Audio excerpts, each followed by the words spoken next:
There's a special intangible quality required to be a top-level star in any area of entertainment. Some call it charisma, others call it magnetism, others still call it aura. Whichever word you use, it's the thing which separates the true greats in terms of star power both in the ring and out of it. But who are the biggest examples of this in wrestling history? Well, that's exactly what we are going to be looking at right now, starting with The Rock. Yes, of all the stars to ever come out of the wrestling industry, probably the biggest in terms of mainstream notoriety would be The Rock. But then there's a good reason for that. He's absolutely dripping with charisma. Seriously, all Dwayne Johnson had to do back during his peak years of the turn of the millennium was to walk out to the ring and people were already going crazy for him. And whenever he spoke, well, things reached another stratosphere altogether, with him commanding the attention of absolutely everyone watching. So cool was he, in fact, so much aura did he have, it was impossible to take our eyes off of him. Obviously then, this has been a big part of what's seen the Anoa'i family member go on to have so much success outside of the ring too, as post-initial WWF run, he'd absolutely conquer Hollywood by becoming one of the biggest movie stars on the planet. But that didn't mean he was gone from wrestling entirely. No, every so often he would make a return to his original home, and whenever he did, he was just as magnetic as he'd been before. Come on now. His most recent run as the final boss was a big part of the reason WWE was so hot around the time of WrestleMania 40, and it's also a big part of the reason he's been able to rise to the point of becoming one of the most powerful people in all of WWE. That's right, after cashing in on all the power he'd built up over the years to become a member of the board of TKO in 2024, Dwayne Johnson's status as one of the top men in all of wrestling was secured. Really, at this point, the only man who supersedes him is Ari Emanuel. And he would never have gotten to this point had he not engrossed audiences so much back in the day with the natural charisma which just radiated out of him from every pore. Were it not for another person, in fact, he'd be, by a clear distance, the biggest star of the Attitude Era, the most popular mainstream period in wrestling history. Of course, that other person exists though, and they just so happen to have aura levels equating to what The Rock does. So this is why they're our next subject, the legend of the ring that is Stone Cold Steve Austin. Now, while Steve Austin has been a megastar for decades now and remains impossible to look away from anytime he returns to WWE in the modern day, when we talk about the peak of his ability to draw audiences in, we're talking about his run during the Attitude Era. After all, that was when he was the biggest star in the entire industry. Hell, even The Rock mostly served as his 1B during this period. What made the Rattlesnake so special back then? Well, he was able to perfectly capture the zeitgeist of the time in a way no one else in the industry had. Yes, with this being the age of the anti-hero, watching Steve do his thing Monday nights became a rite of passage for pretty much every wrestling fan, as they got to live vicariously through him for a couple of hours. But then it wasn't just about the character he portrayed. No, if you'd have given someone else the Stone Cold gimmick, then it probably wouldn't have worked out quite as well, as there was an energy he brought to the whole thing which took it to that next level entirely. Yes, whenever Austin did something to terrorize Vince McMahon, like driving a Zamboni down to the ring or filling his car with cement, you believed in everything that was happening on screen because it felt like he believed it. So bought in was he to the whole character. And that was what made Stone Cold not just an over babyface, but the over babyface. Probably the most over babyface there has ever been in the history of the industry. Even to this day, while many have imitated him, no one has ever reached the same levels that the Texan did back during his peak years, and that's a testament to the levels of charisma he has.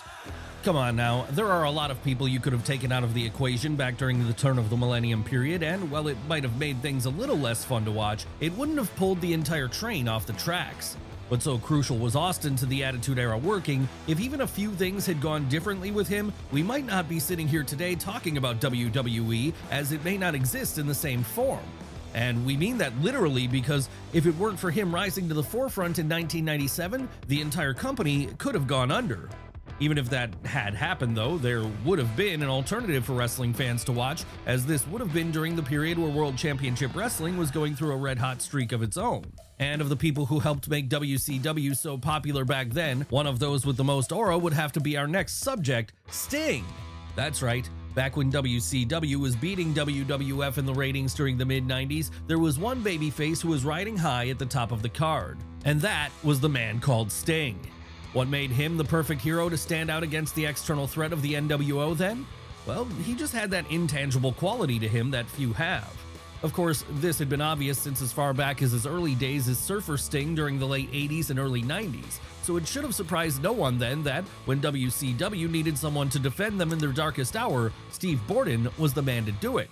Seriously now, in 1997, no one else would have worked in this position, as Sting just had such a natural air to him which made people want to root for him as an old-school babyface. And that was why, as he spent about a year and a half sitting up in the rafters waiting for his moment to strike, everyone was counting on the days until he attacked Hollywood Hogan.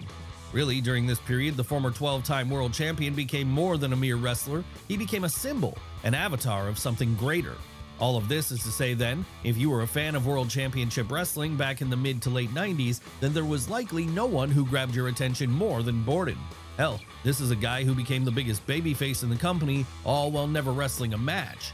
And while that aura could have very easily been hampered beyond repair following the events of Starrcade 97, Sting was so strong of a character and so dripping with charisma, fans continued to remain behind him anyway, with this lasting for the rest of his career throughout his time spent in TNA, WWE, and AEW. So never let it be forgotten then that a major part of the reason Ted Turner's promotion was able to dominate the North American wrestling scene for as long as it did was because of Sting's presence, a presence which many have tried to imitate over the years since, but few have ever been able to replicate to this day. That said, Steve Borden wasn't the only aura-filled star the Atlanta-based promotion had on their roster during their peak years. No, if 1997 saw them reach the high watermark of their popularity, then they were saved from going off the cliff in 1998 by one man, and one man alone, Bill Goldberg.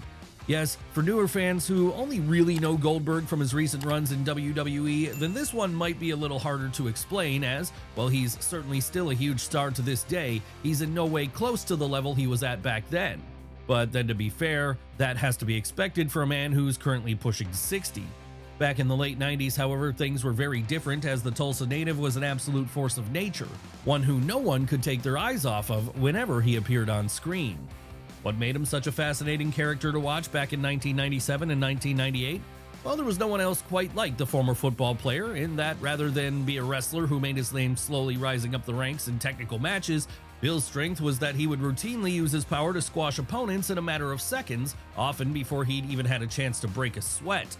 Needless to say then, post-Starrcade 1997, this made him just about the coolest babyface on the WCW roster and one of the coolest in wrestling altogether. Seriously, there was a time when he was the only man who could compete with Stone Cold Steve Austin in terms of overness with the fans. But while Austin had to use his in-ring work and promo skills in order to get this over, all Goldberg had to do was hit someone with a spear and a jackhammer. So over was Bill back then. So much did he command the audience's attention that on the July 6, 1998 episode of Nitro, he was able to draw 40,000 fans into the Georgia Dome to watch him win the WCW World Heavyweight title from Hollywood Hogan, in the process setting a gate record for a non-WWE show in America that would last all the way up until the summer of 2025. Could just any old performer have done this? Absolutely not. It had to be someone on the level of Goldberg. And because he had such a strong star power to him back then, he's been able to ride the wave all the way up to the present day, with his retirement match recently happening on the July 12th, 2025 episode of Saturday Night's Main Event in front of another packed Georgia crowd. Yes, when the book is eventually written on wrestling, Bill Goldberg's contribution toward the overall success of WCW will be undeniable. After all, were it not for him keeping people interested throughout 1998, there's a good chance the company could have ended up going under earlier than it did. But let's move away from World Championship Wrestling and back over to WWE instead, late 80s and early 90s WWF to be more precise, as that's where we'll find our next subject, the man who went by the name of the Ultimate Warrior. Now, like with Goldberg, the Ultimate Warrior's success was not built on his in-ring classics. No, there was rarely a lengthy match to be found in the repertoire of Warrior. But what he lacked in that, he made up for with bucket loads of charisma. Just go back and watch one of his entrances for the late 80s and try to find a single fan who isn't going crazy as he barrels his way down to the ring at a million miles an hour. And when the bell finally did ring, it wasn't like the babyface slowed down. No, in what was usually a quick burst of action, he'd dominate his opponents in much the same manner that Bill Goldberg would years later.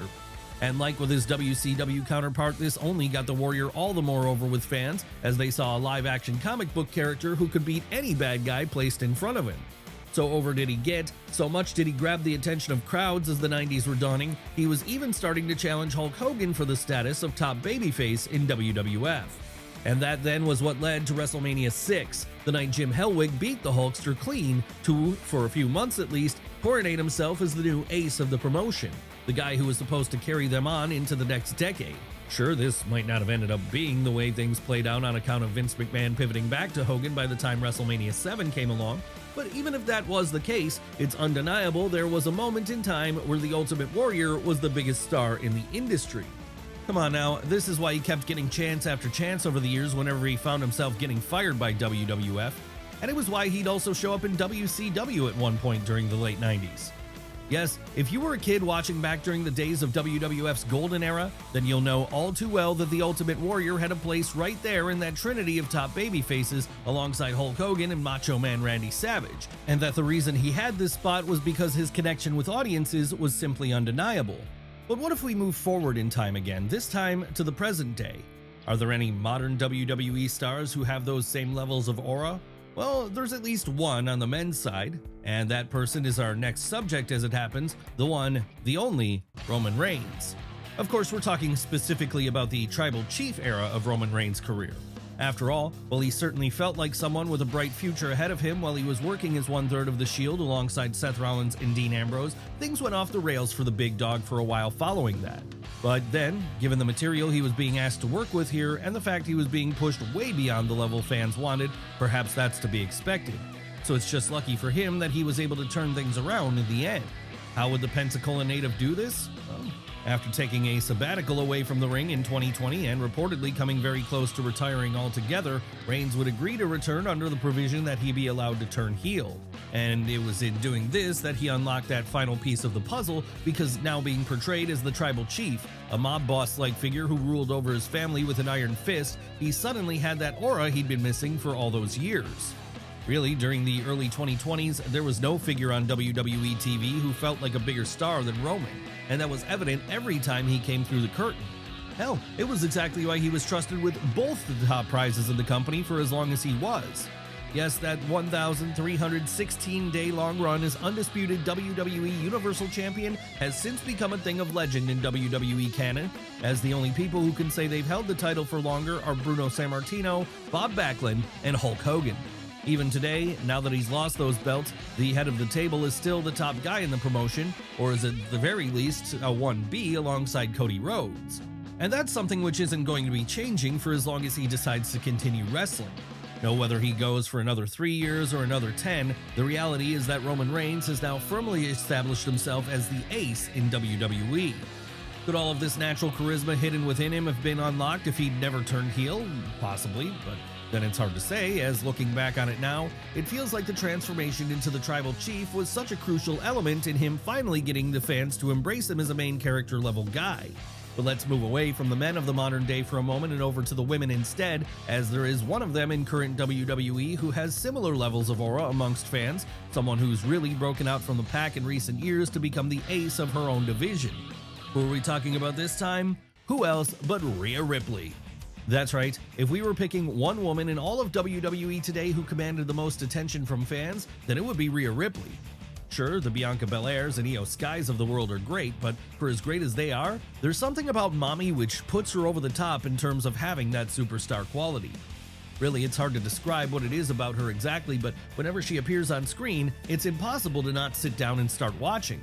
Of course, this wasn't always the way for the Adelaide native, though. No, back during her early days, she was still someone very much trying to find herself.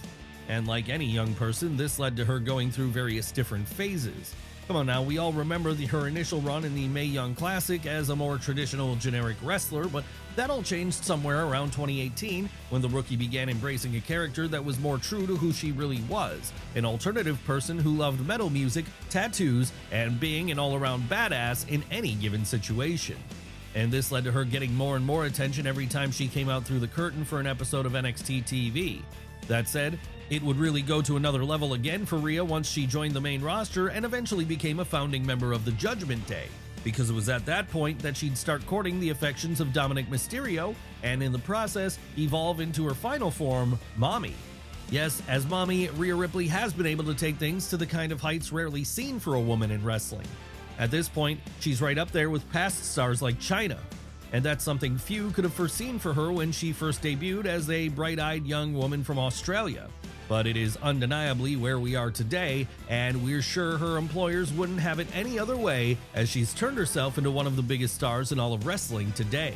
But even more important than that is the fact that she's still only 28, meaning that barring any catastrophic injuries, we still have decades of Ripley left, during which time she can continue to grow that connection with the crowd to an even greater degree. Honestly, who knows where she'll be by the time 2035 comes around. One person who likely won't be there with her at that point, though, will be our next subject, someone who also got over with audiences in a big way during his peak on account of his natural charisma. That's right, it's time to talk about Brock Lesnar. Yes, to tell the story of this one fully, we're going to have to go back to 2002. That was when Ohio Valley Wrestling, WWE's developmental brand at the time, gave us a class of rookies who would go on to make a huge impact upon the wrestling industry. And while within these ranks were names like John Cena, Dave Bautista, and Randy Orton, all future world champions and WrestleMania main eventers, the one who would rise to the top the quickest would be Brock Lesnar. Why was this? Well, because Brock had this aura around him back then as he looked like a real-life version of the Hulk. And this was exactly why he'd become a world champion less than 6 months after his main roster debut, with him defeating The Rock at SummerSlam 2002 in order to achieve this feat. But that wouldn't even be the final form of the beast, because when he quit WWE a couple of years later, he'd venture out over to UFC instead, and there become a world champion too in the shoot fighting sport, as well as one of the biggest box office draws that promotion has ever seen. Needless to say then, when that inevitable WWE return happened in 2012, Brock felt like an even bigger deal than he had before, as now he had that sense of legitimacy to him which no one else on the roster did. So it should come as no surprise to learn that he became the final boss of the entire industry for a while here, with him, for the most part, being completely unbeatable in the ring. Hell, he even beat The Undertaker at WrestleMania 30, ending the Dead Man's nearly 2.5-decade-long undefeated streak at the Showcase of the Immortals. And once he was finished with that, he went on to absolutely squash John Cena at SummerSlam later that year in one of the most one-sided main event matches ever. Yes, come the mid-2010s, there was no one else in wrestling who had that same feeling to them as Brock did, and this was only helped by the fact that he was a part-timer, meaning he didn't show up very often. It's the same thing which has helped modern-day Roman Reigns to maintain his aura, as the less we see someone, the more we can look forward to seeing them again. And even if it looks like Lesnar is gone from WWE for good now, there's always the chance he could go back to UFC again, if not as a fighter, then at least as some kind of analyst. But what of the man the Beast beat at WrestleMania 30? Why, he's our next subject, none other than The Undertaker. Of course, when we talk about The Undertaker, we're talking about a man with so many different phases to his career. Yes, aside from that early zombie mortician incarnation, there's also the Lord of Darkness, the biker, and the old gunslinger. But throughout all of these different periods, one thing has remained constant, and that is Mark Calaway has always been a captivating presence anytime he's set foot inside of a ring. Sure, a lot of this can be put down to the character he was given early on in his career, a character which was certainly larger than life, but not just anyone could have made The Undertaker work. No, in the hands of most, the dead man probably would have ended up frittering away into nothingness after a couple of years, much in the same way most of the goofy mid-90s WWF gimmicks did. That said, the Texan was able to buy into the whole thing so much he made everyone watching believe in him, and that would allow him to go strong on top across 3 decades. Yes, whether it be the 90s, 2000s, or 2010s, Mark Calaway was the one constant of WWE, with him serving as an anchor during its darkest times, and as a shining light during its brightest. All of this is to say then, he's a person amongst the canon of WWE performers who really has no equal. In fact, the idea that he could ever be replaced feels ridiculous, as it was all just a one-of-a-kind thing, which will probably never happen again. Even now, post-retirement from the ring, The Undertaker is still guaranteed to get a huge pop whenever he comes out through the curtain for a cameo appearance. We all remember when he showed up to help Roman Reigns at WrestleMania 40, don't we? And because none of these appearances require him to take any more bumps, it means we'll likely see many more of them in the future as the Phenom continues to serve as a dark mascot for the company, one of its most enduring symbols ever created. Could there be one more match in Calaway's future before his time runs out? Almost certainly not, but then you never can fully rule out such a thing, especially not when things like Saudi paydays are involved. That said, it's not something we'll be holding our breath for. No, instead we'll just be happy to let The Undertaker become more and more of a figure of myth as time goes on, someone whose presence is almost entirely unmatched, with one of the only people who ever came close to this being our next subject, his kayfabe brother, Kane. Now, when we talk about Maximum Aura Kane, the version we want to look at today, we are talking about his initial debut years on the WWF roster back in 1997 and 1998. That was when he was at his strongest after all. Sure, throughout the decades, the Big Red Machine has had a lot of highs and endured through many iterations of his character, but it's hard to beat the original when you're talking about Glenn Jacobs. Yes, the initial run without the mask during the early 2000s did wonders in reviving his character, and his more comedic run with Daniel Bryan during the early 2010s helped to add some fresh juice to the act. But if you want the real, bona fide, genuine article when it comes to the Spanish-born star, you have to go back to when he first arrived in WWF. Of course, part of the reason this run was so successful was because it was so well built up, with Paul Bearer teasing the incoming debut of the Big Red Machine for almost a year before he finally showed up. And when he did, he made a hell of an impact by interfering during the first ever Hell in a Cell match in order to screw The Undertaker out of the win. What happened after that? Well, after that, Kane became maybe the greatest monster WWE had ever created, as he truly felt like a horror movie monster, an unbeatable force of nature if there ever was one. And that gave him an aura that, even to this day, has never quite been matched. Sure, plenty have tried, but no big villain of the month has ever been able to grab fans' attention in quite the same way that Kane did back in 1997. And no one has been able to do what he did by keeping the momentum going wound well into 1998 as he continued to feud with his kayfabe brother. Really, the only thing that stopped him from feeling like such an imposing presence was when he lost just a little too much during that year. But even then, he was able to bounce back by spending 1999 and 2000 as one of wrestling's most unlikely lovable baby faces. Yes, Kane remains one of the most aura-filled WWE wrestlers to ever grace our screens, and that's something which could also be said about everyone else we've looked at today, as they all have that special sauce to them which just can't be taught.